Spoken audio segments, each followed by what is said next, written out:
welcome to Aneela's Mic, that's Music Industry Conversations. Today we have Rebekah Fuentes with us. Becky, as she likes to be called. Becky, how are you today? I'm doing pretty good, me. Becky has a long list of accomplishments in the gospel music scene in Trinidad and Tobago and in other places. So today we're going to just delve into a little bit of what Becky does. So Becky, why don't you tell us about Heartbeat events? Ooh, the heart of what I love to do. Yes, let's jump right in. Okay, so, I mean, as a teenager going to church, you know, you become friends with some of these gospel artists and you're hanging out with them, and then they started to do these little concerts. And then I noticed there's no event team, there are no event companies within Trinidad that's helping these artists out.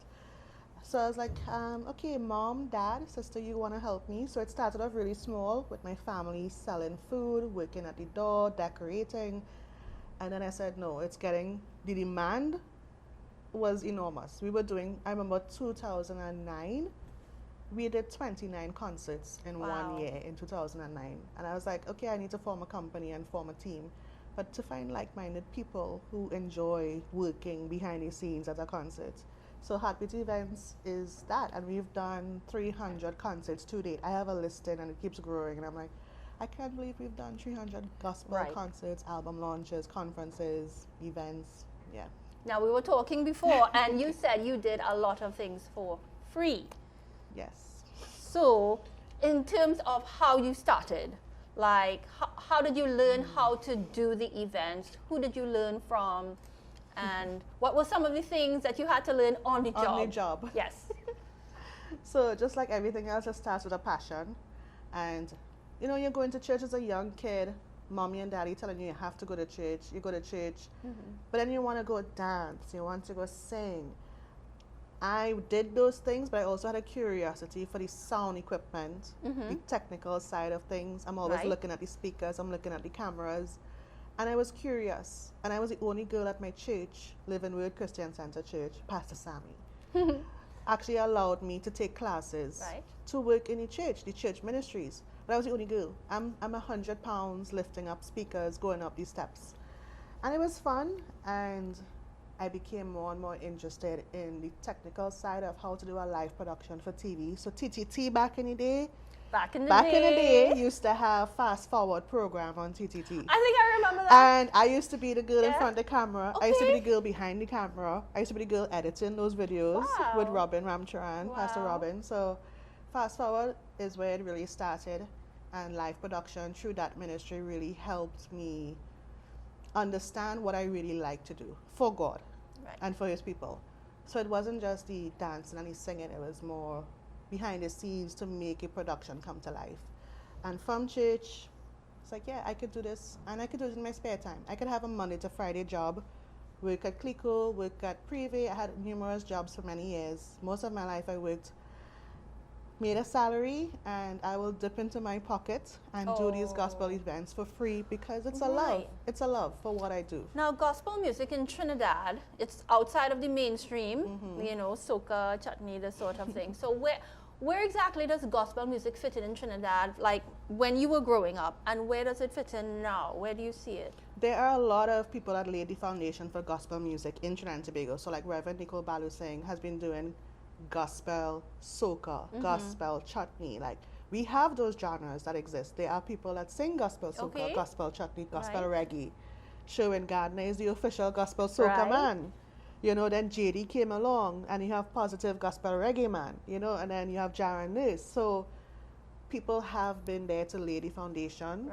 And you've had people like Jamie Thomas, who so sadly passed away recently. So Jamie Thomas was a great person who pushed and pioneered pushing the gospel music outside of Trinidad to bring benefits and opportunities to the artists, to the industry. When it first started off, I think 25 years ago is when we realized, what do we call this? Is it even an industry? Do we call it gospel music ministry, gospel music industry of Trinidad and Tobago? Let's try and form something. So out of that, bonds were made, friendships were made, meetings was happening. DJs got to connect with artists, artists connected with managers. Managers came out of it to help the artists. Event companies came. I remember at one time I had 30 gospel Christian event companies operating. Churches was having, okay, let me tell you, there's hundreds of churches in Trinidad and Tobago, and there is guaranteed an artist in every single church within that's Trinidad and Tobago. guaranteed, yes. Right, so that artist will go to their pastor and be Yeah. like, I want to do my album launch. I want to throw a concert. I have some songs. Could I try it at the church? The church now has become, okay, we need to form an event team to hold concerts for these artists that come to our church. So what you're saying is there has been a lot of encouragement through Yeah. the churches to have these creative people within the Within the churches church. to find them an avenue. To find their voice through music, to have something to say through the music. So a big kudos to the pastors that allow that, the ministries that recognize, let's train our young people in various aspects of doing concerts. Let's train them in sound, graphic design, video editing. Let's teach them in lights, decor, stage design. That is something that was never existed in the 80s and the 70s.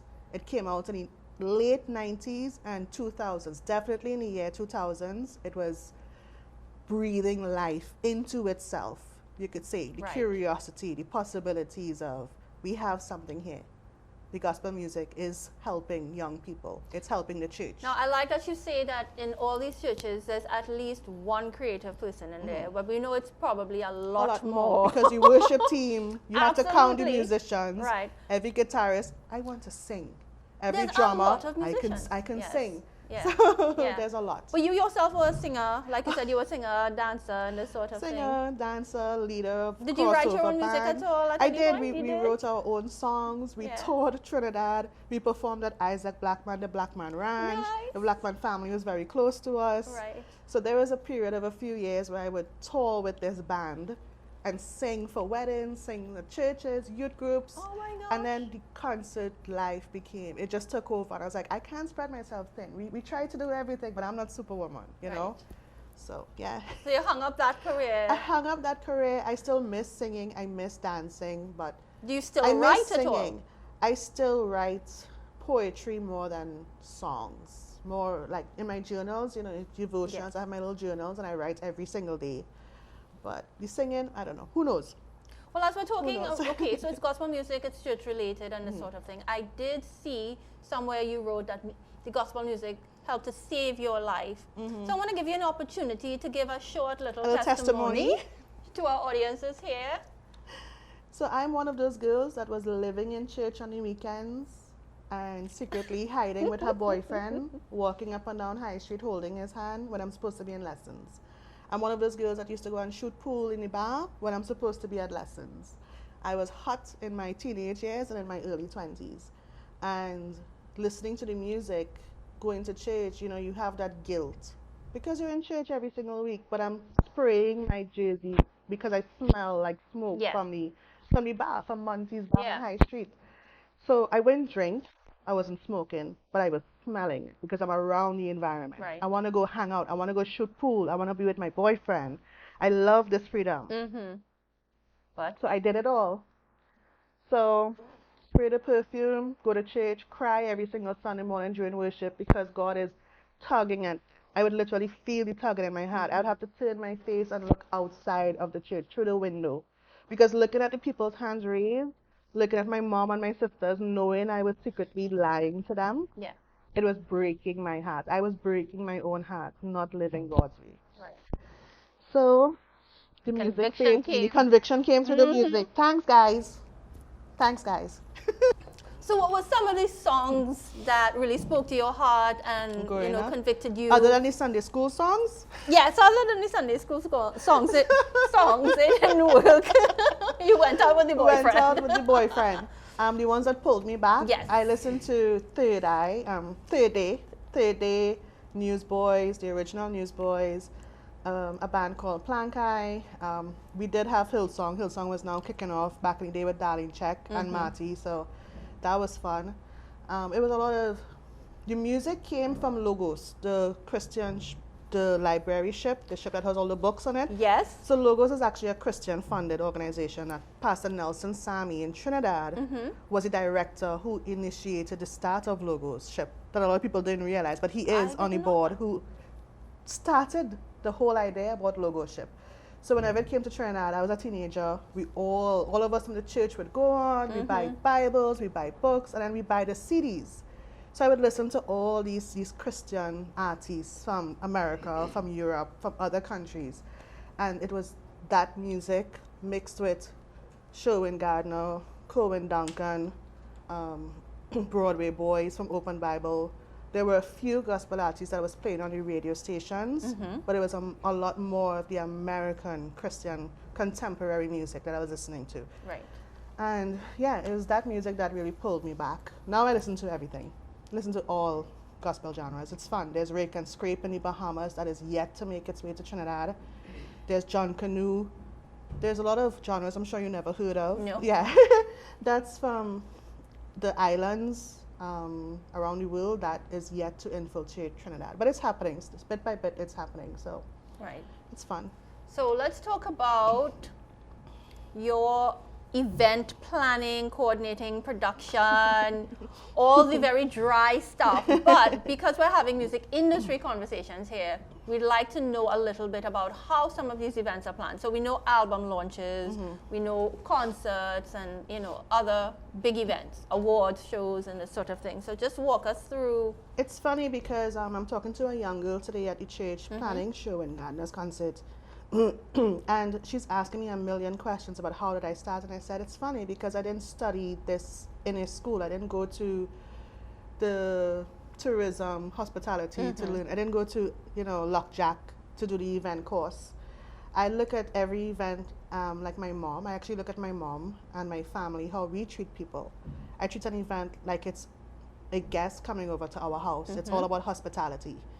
So for me, doing a concert, doing an event for P&M or for an artist, it didn't matter to me. I view everything up to this day as hospitality. I have to treat this person with my very best, like if I'm treating Jesus and God and themselves. Right. That's how he told us in the Bible to do. You have to treat everyone as if you would treat me. So looking at my mom over the years, as a young girl, we always had people coming home by us. Our house was always filled with cousins spending the weekend, aunts and uncles, big parties. So I just applied what I saw at home to my concert life. And I think it just grew. The word spread so quickly that, oh my God, I could get my concert done. And there's this girl that smiles all the time. She's never quarreling. She doesn't shout. There's no fuss. There's no drama backstage. She really loves what she loves. And I'm just like, yeah, but I'm really having all the fun. It's like, for me, I'm having all the fun because I enjoy doing it. That's why I'm smiling all the time. Like, this is really fun for me. Because I know what the music does for other people. I know what the music did for me. So me giving my all for a concert to help that artist, to help that pastor, I know what it's going to do for the people that are in the crowd. Concerts for me is rewarding when I stand on the side of the stage and I look at the crowd. That's when I know it's rewarding for me. When I can see people in the crowd, like I can see lives being changed. I could see people going back to the Lord. I could see new people receiving salvation. So you look out and you might see people crying. Yeah. So that's the emotional, deep inside relationship I have with music, concerts, events. But there's also the knowledge, wisdom side of it where I can't just go in and say, I have a passion for it and I like doing this, but then I have no knowledge of how to do it. Right. So the how came through church ministries. I was head of the media ministry, doing sound, like just learning from church. Yes. And then saying, okay, I want to know more. So I would go on YouTube. Google became my best friend. Right. YouTube became my best friend. Right. Looking for training that was happening within Trinidad. There's this, you remember the Ecstatic Blue building in Port of Spain? That's where Synergy used to be. Those boys, Mark Wright, and they used to have sound training, used to have event training. I would pull up without a notice and go sit in, and then they'd be like, what is this small little Indian girl doing in this class? And I'm surrounded by these big guys, and they're looking at me like, what are you doing here? I was like, I want to learn. Like, I want to learn. Why? I said, I want to apply this to what I want to do. So it took a lot of resilience and persistence on my part because there was nobody in the industry that was guiding me. There was nobody I could really look to. Right. Pastor Sammy's son, Rodney Sammy, taught me at the church. But outside of the church wall, there was nobody that I could look to. Do you think there's more available now? Oh, yeah, for people, sure. right? I mean, a lot of people are still coming to me. Right. They're coming to people like You've done courses or trainings for people? Or? Within Heartbeat events, I Yes. like to train Yes. on hands training. I like to teach people. I'm always willing to share my knowledge with people. I believe now it's better because of Music TT. There is government organizations that are geared towards helping and developing, and I always say, just don't forget the gospel people on this side, because we really do have something to say and something to teach. Yeah, I think it was what was it, the Open house? open house? I dropped my notes. Yeah, open house, where you guys went to Bahamas or something? Or Malin Awards, the Bahamas. Yeah. So but Music TT funded that. yes, so Music TT was able to fund the Malin Awards 2 years ago, where a group of us from Trinidad was able to financially go to attend in person. So we messaged the president, Kevin Harris of Malin Awards, let him know that, hey, there's like about 8 of us coming up there, artists, managers, myself. I'm one of the official judges. There's 7 of us, and I'm the official judge there. And put them on your program. So they were on the program to perform live, and it was all thanks to Music TT. So Great. But you guys won a lot of things there too. Oh yes. So we won 18 awards, Oh my 18 gosh. categories out of 43, I believe it was, 43 or Wow. 45.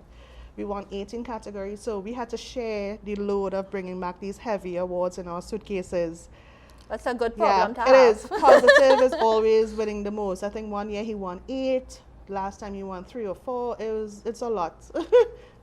Becky, can you hold 2 in your suitcase? Sure, Joelle. So Are there any other things that you've done with Music TT? it was just that we've done. I think I want to get more involved with it with Melissa. Now that I'm back home for a few months in Trinidad, I'll reach out to her. Right. I'm always tells like, if you want to do a course, I'm always open to it. Right. But I think there's definitely more. I think the gospel industry can have more engagement with Music TT. Maybe there is, and I'm not aware of it, so don't hold me to it. But I would like to see more Now let's of it. go back a little more, because I wanted to get more about the actual planning of events and stuff. Now, I saw you talked about having a legal officer dealing with COT, paying your music license, and things like this. I think that's an important piece of information that promoters and they forget about. they or try don't to pay close attention their eyes to. to. Yes, so let's talk a little bit I'm scared about of the that. police. Yes. I like to do things legally and right, because Church people. God is a God of excellence. No, I live by simple principles of God is a God of excellence, and we can't be doing God's work illegally through illegal means, because you don't want to pay for your music license with COT. That's just wrong, and then you ask God to bless your show. Sorry, but I didn't realize that what I was doing by having COT involved so heavily in my shows Yes. was not a normal thing around the gospel industry. We had a gospel industry meeting with COT a few years ago, and I carried my sister. She worked at Axe TV station, the Christian TV station, so she went with me. The room is filled with artists, filled with promoters, filled with people, and Jamie Thomas and the COT people are up there, and they said, there is one person in this room who's always paid for her music licenses to ensure royalties are paid to the gospel artists, and that's Rebekah Fuentes. And I was shocked. I'm looking around the room like, I thought this was normal, because it's the second thing on my list or the first thing on my list whenever I plan open house or any concert. Legal is the first or second thing on my list. Budget comes afterwards, because God will provide that. Right. So, yeah. Yeah, I think that's something that people, again, maybe outside of gospel too, they're not really thinking about I like that. my reputation, so I Yeah. think it's quite embarrassing if I start my show and then 10 minutes later police pulls show up. I mean, even though COT says, oh, they can't do that, why would you take the chance to have police come and shut down your show? And that has Exactly. happened in a few shows, gospel and secular, and it Right. made the newspaper, and that's quite Oh embarrassing. my gosh. So, all right. So let's talk about your non-music events. So you mentioned the P&M earlier, Right. right? You did their 67th anniversary event as Last the year. That was great. yeah. So Celian International is an NGO, thanks to Ian Hayward, who's a great friend of mine. I met Ian in 2018 when he approached, I would call like some of the heads, the heads of us that lead the gospel music industry. So there was myself, Jamie Thomas, Junior Lett, Kern Cowan. So those of us within the gospel scene that did radio, TV, events, events planning, he pulled us together to form this gospel music industry committee. Right. And that's under Celian International. So with that, we were able to do the Gospel Music Awards at Trinidad and Tobago in 2018. We've done it every single year. That was the first year? That was the first year. Okay. It was great. This is the 7th year, so that's happening again. But it started small. You always have to start small. So it became a government national annual event. Okay. After the 3rd or 4th time, they recognize, oh my gosh, this is amazing. Right. So now it's under the ministry, which is a great thing. And yes, I don't charge for doing gospel events otherwise, but through Celian International, I'm able to get paid something Right. for my expertise and pulling it all together. So yeah, so you have that with Celian.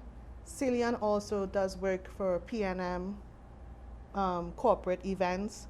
So when Ian needs me, he's like, Bex, are you available? I'll pay you something. So thank you, Ian. So using my skills to make some money through the government. You talked about the importance of the different roles when putting an event together, right? So like a promoter is going to hire someone to be the event coordinator, and then they want to wear multiple hats instead of outsourcing the hats to... For a production manager. Right. So let's talk about the importance of the roles of different people wearing the different hats. So for example, there's the promoter.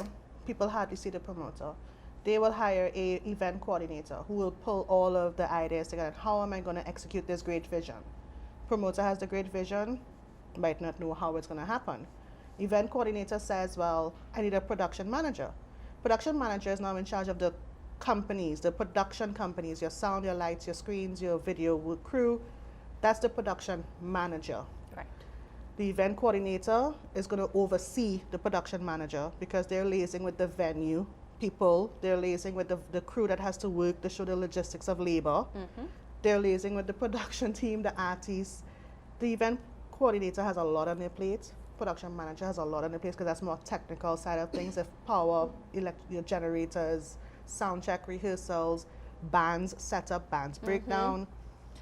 Then you have your stage manager. Your stage manager is strictly in charge of your program and your rehearsals. They're in charge of liaising with the artists. They're the in-between the people on the program and the production crews. That's your stage manager.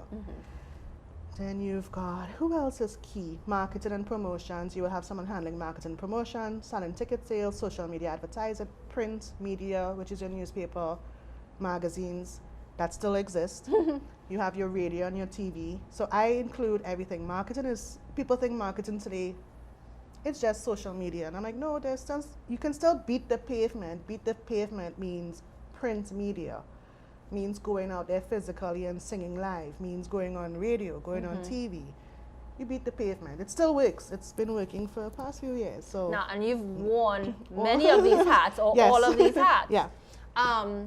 Of course, there's the people that have to deal with the artists themselves, right? You've worn that hat, and I know. As a runner, you're talking about, we call them runners. So we have local artists and we have foreign artists.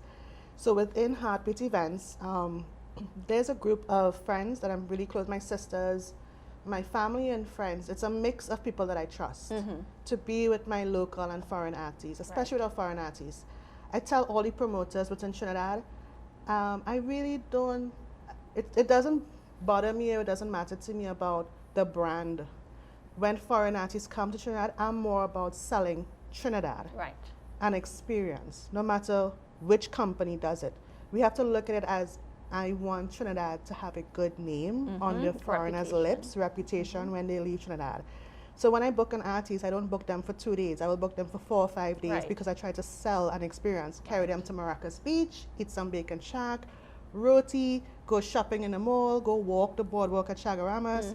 That way you build friendships. Friendships are built. Network becomes cleaner, tighter, more intimate. It's not just all about business and money. Trini people are not just, we're great at business, but we're more than that. We're very friendly, open. Our personality is like, absolutely. hey, you're so great. Oh my God, let's be friends. Let's be friends. So Trini people are known like that. So I try to let foreigners know when they come here, this is who we are. We're extremely loving people. We're all about having fun. Come eat our food. Come experience our music culture. You're selling me on Trinidad. I love it. No, I could sell because I'm so proud to be a Trini. Yes. I love being a Trinidadian. Well, we are quite a unique country. Yeah. We're a melting You know what I pot, love? we're I must say that. cosmopolitan. Kes the band. Kes grew up a few streets away from me. I've known Kes all my life, him and his brothers. The documentaries that he did in 2024, he did some documentaries about Trinidad selling his album. I love the documentary. You have to look at it. Kes talked about the people by the parlor selling sweets. He talked about the beach. He talked about the carnival. I was like, oh, Kes knows how to sell Trinidad to the world because music embodies Trinidad. So you're not just selling the music and the lyrics. It's music is Trinidad. a love language. It's a love language. Yeah. So I'm going to use music to sell my home. I love my home. That's where my family is at. Well, so. I'm so grateful someone is pushing this positive stuff because you know there's things that are not positive, but I love that that's your angle. When when these people come, you show them. And they want to come back. They would call me every year. Are you going to bring me back? I was like, you were just here. I'm going to bring somebody else. Relax. Now, so speaking of fun. foreign artists and stuff, let's pivot and let's talk about you and Tedashii and all these other people that you're rubbing shoulders with. Let's talk a little bit. So that was a big surprise. Yes. I know a lot of people in Trinidad was surprised by that. You know, I mean, God speaks to us through His Word, through devotions. He speaks through other people, little prophecies here and there that you get when you pray. Your mom will always say, I always knew since you were born you were going to do something special and great. That's my mom. So last year, 2023, I left Trinidad very quietly, did not tell many people. I told core people like Ian, Positive, Sherwin. I told my close gospel friends that I was leaving to go to Atlanta to manage Tedashii. Tedashii's from Reach Records label, one of the top Christian labels in the world.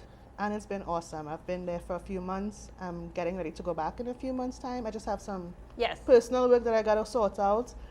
But it's been fun. I mean, I have a dream list of things that I always wanted to do, and I executed some of those things. And I'm happy. I'm really, really happy with that trip I took last year. So I'm ready to go back.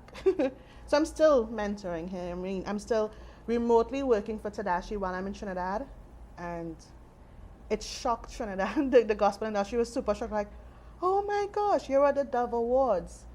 You met Jackie Petillo. Jackie Petillo is my mentor. She's the president of the Gospel Music Association. We've been talking since I was in my 20s, since I was a little girl. So to actually go and meet her face to face, she came. She's like, she knew I was going to be there because Tedashii told her Rebekah's coming. So she came and she met me and she's like, okay, let's talk. Took pictures.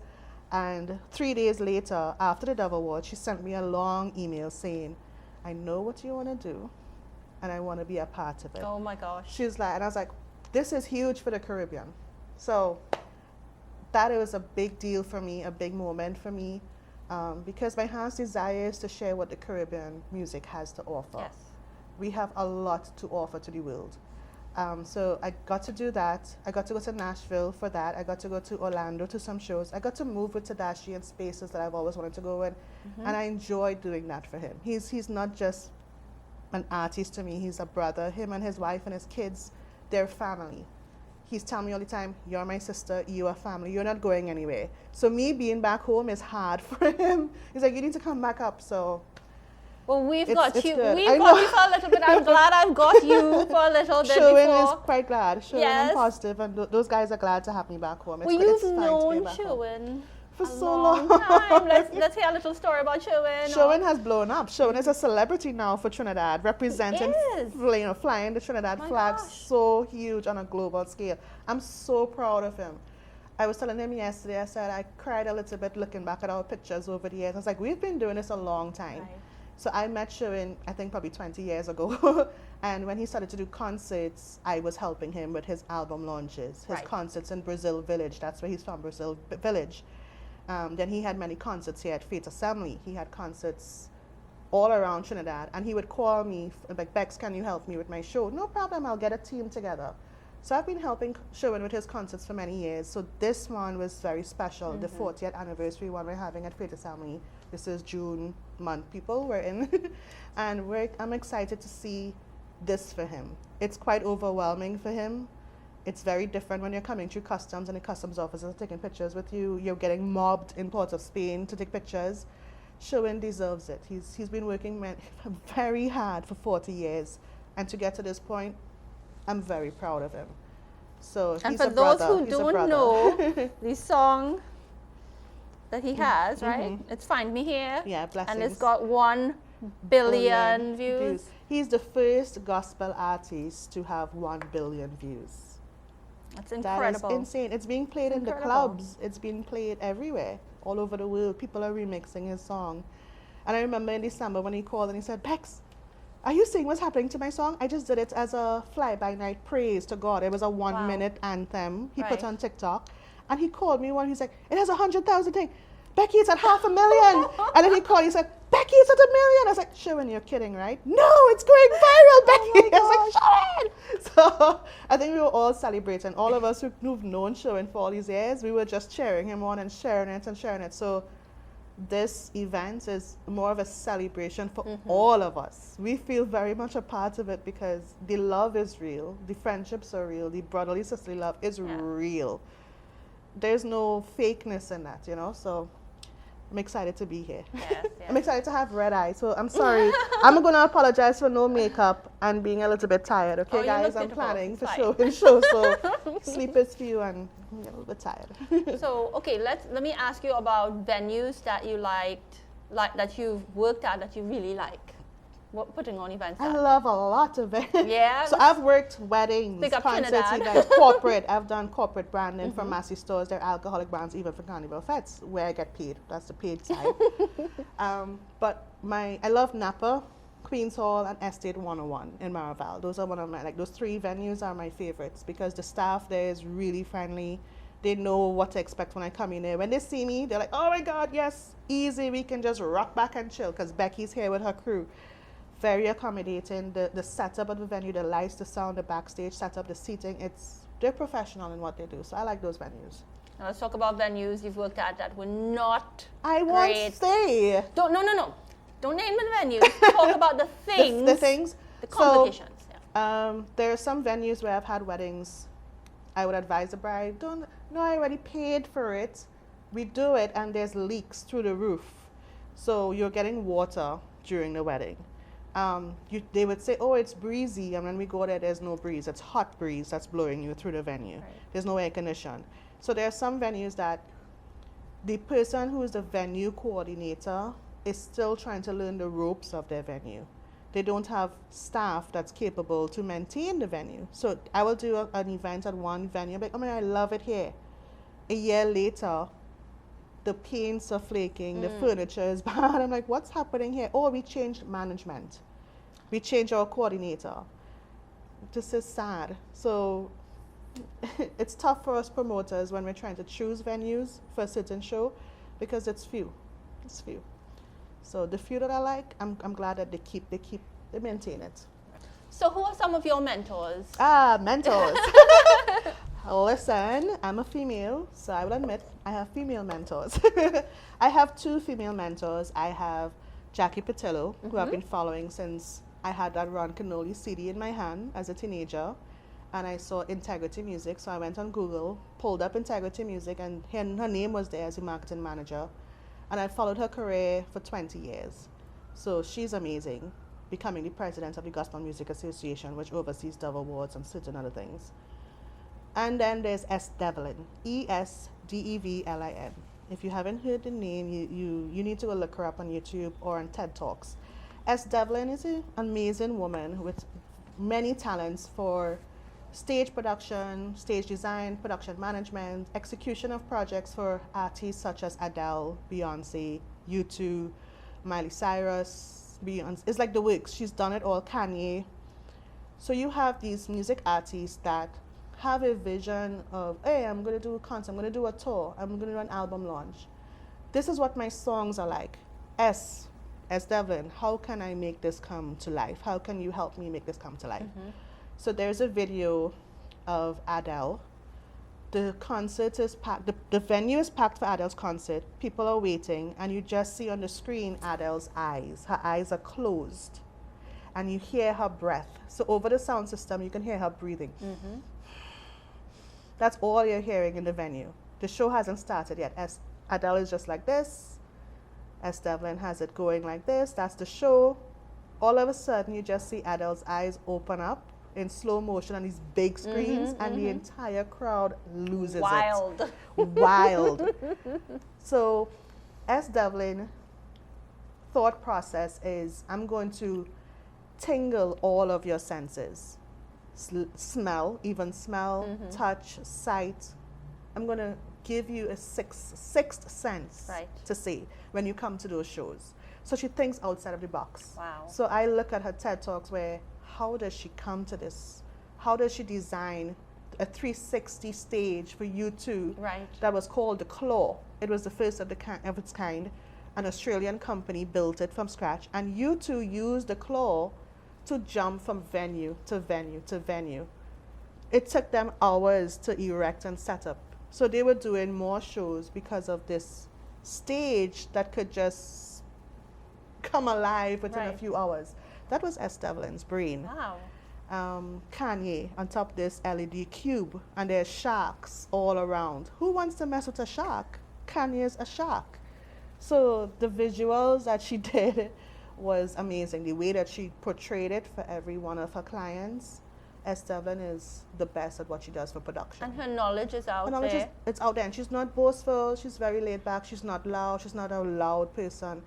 She lets her work speak for herself. So I like that about her, because being a female in the technical world of events, it was tough for me to prove myself to the male guys. You can trust me as your production manager. You can trust me to execute these events. How am I going to step into a venue like Napa and Queen's Hall and be surrounded by these guys who I know, they're like 20, 30 guys, but they have to listen to me. They have to listen to my guidance. I have to tell them when to install, when to break down, when do we do rehearsals. Can you fix that? Can you run this back? I don't like that. Put these lights here. This is how we're going to run the show. For men, why am I listening to this young little Indian girl? You know, she's tiny and she's sweet. She smiles. So there's a way that I had to learn how to communicate well with the male guys to get stuff done. There's a certain way that I carry about myself. Keep it professional, be friendly, smile, let them know that you know your stuff, that knowledge kicks in. You make sense, you solve issues, technical issues. They will be setting up, I remember they will be setting up a band in a certain place. I'm like, no, that doesn't make sense. We need to rewire it. Let's just switch the band. We can't switch the band, the drummer. And I'm like, no, it's an easy fix. When you can step into a space surrounded by 10 men who are telling you what to do, and you say, no, there's a better way, there's an easier way. And then they go, oh, she knows what she's doing. Getting respect now. Yeah, I'm like, it took a while. It took a while to get there. You have to know what you're doing. You have to know what you're doing. You have to. I call it an eagle's eye view. You can't fake it. No. They're going to know. Yeah. But I call it an eagle's eye view. I always take an eagle's eye view of a situation. If there's a problem, people tend to look and, my God, what is it? And that's where the overthinking and the anxiety and the nervousness, and you forget your wits. You forget why God made you the way that He made you. You're too close to the problem. Take an eagle's eye view and say, God, what is going on here? Show me the bigger picture of what's happening here and help me solve this, to help everybody in the outcome, for everyone to feel comfortable. If I have to buy doubles for my crew in the morning because I know they're hungry and they're tired, they're like, Bex, thank you so much. You thought of us.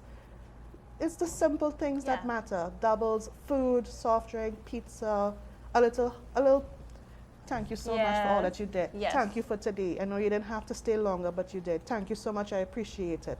It goes a long way. And just, I think in the entertainment industry itself, that sort of appreciation where you can it was lacking when I started, and maybe it still happens, but I'm not in that space. Right. I am a little picky with who I work with and who I'm around. So that's why I can say there are certain venues that I love to work in, because I feel appreciated by them as well. Right.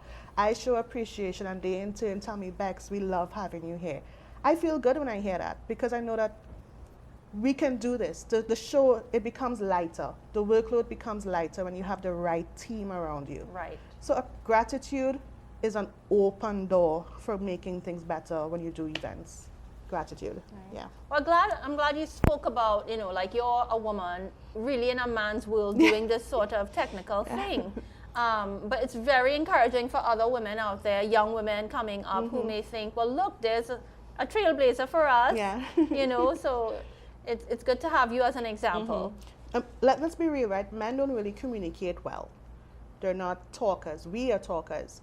Administrative wise, we're very good with administration. So if I have to email them a schedule 2-3 weeks before the show, they're like, oh my God, this is great. You can really pull together this whole show weeks before. Right.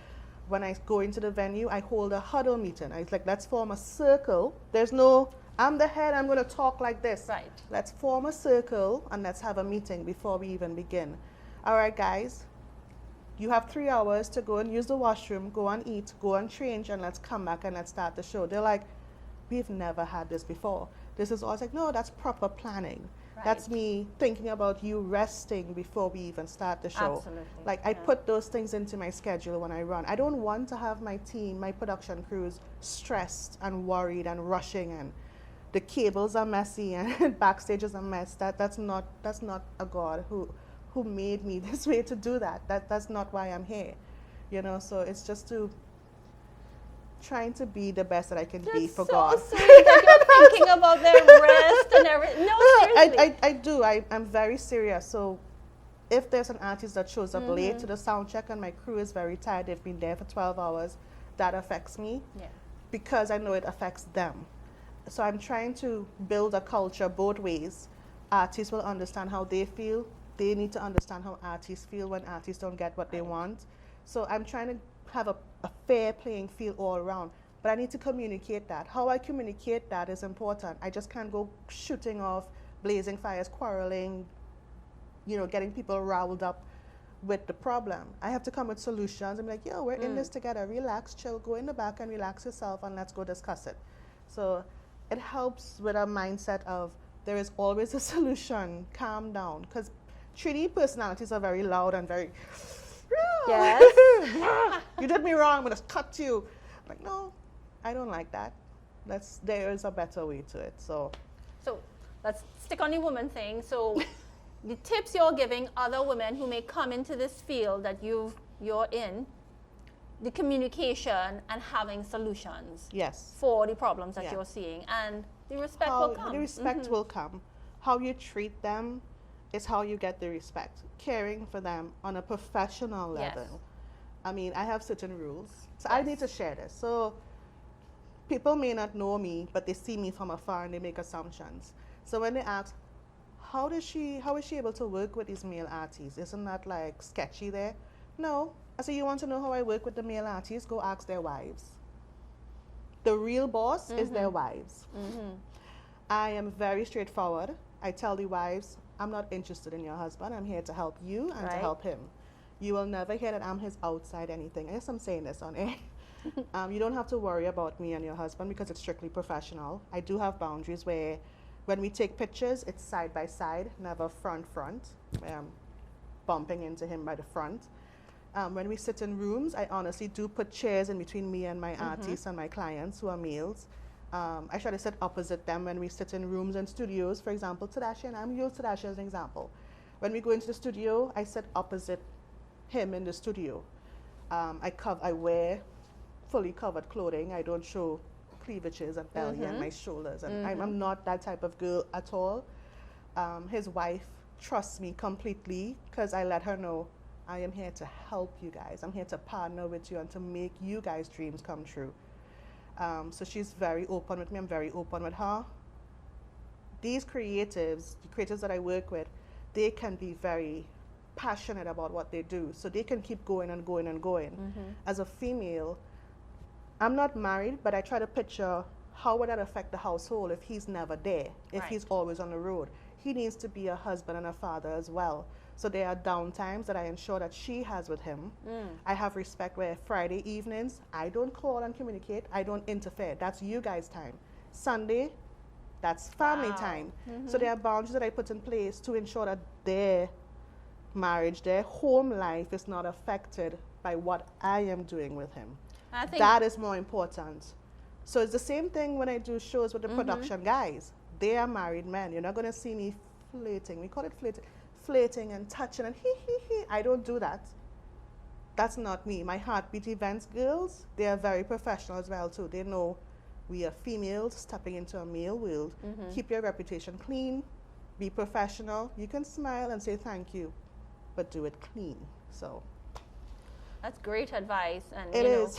it doesn't even have to be like a Christian worldview. It's just a professional worldview. It's a professional worldview. Okay. So people who know me knows. If you don't know me and you assume and you presume, you've got it wrong. So my advice to those who think, go and ask the wives. That's a message from Becky to you guys. We're spreading it out there. Yeah, out there. Right. So, okay, let's wind up a little bit here, talking about what music you are listening to now and the future of gospel music in Trinidad and the Caribbean. Ooh, that's a good one. Yes. That is really okay. So music I'm listening to now is a variety of everything. I've always been curious to. Again, I have a curious. From birth, I knew that God made me to be curious this way. It's just my tenacity to be outside of the box. So I love Christian hip hop music. I was listening to hip hop music in 2008 when nobody else was listening to it. It was not played on the radio. Yet I was listening to Lecrae, Tedashii, these same guys. 2009, I wrote my vision down. One day I have to meet these guys. One day I have to visit Atlanta and walk the studio. Now I'm there. You're doing it. I'm doing it.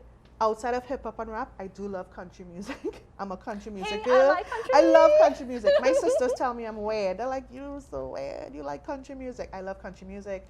I listen to some Indian music, like the Indian melody vibe is pretty sweet, but not a lot of Indian music. Soca, reggae, dancehall.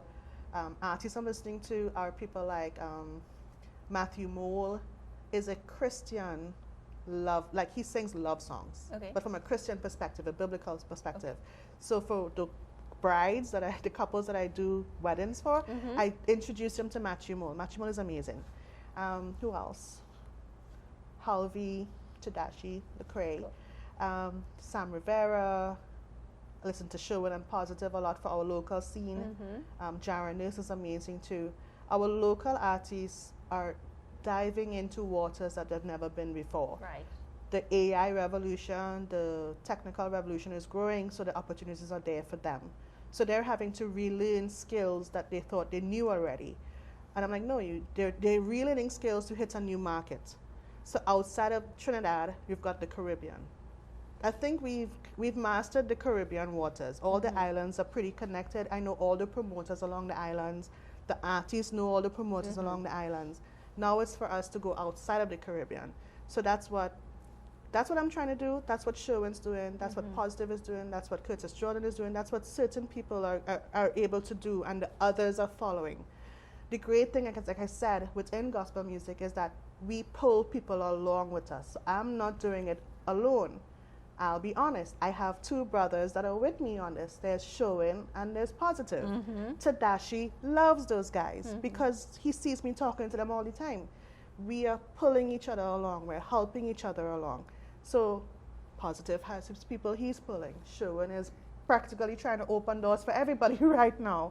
I'm trying to fulfill my own dreams. So I have my people that I'm trying to pull along. I've got my girls, I've got my guys that I love, that I said, where I'm going, I want to take you guys too, because you must, just share the blessing. Share the blessing. Share the blessing. So that's the beauty of the gospel. Being a Christian, I would say, in the gospel music industry, being a Christian and doing this, we don't forget each other. So if there is any animosity, I always come back and I'm like, nope, stop that. I don't like. Okay, so I'm gonna let you. I'm big. I have some pet peeves. My pet peeves are racism. I don't like racist people. Gosh, girl. I absolutely cannot stand it.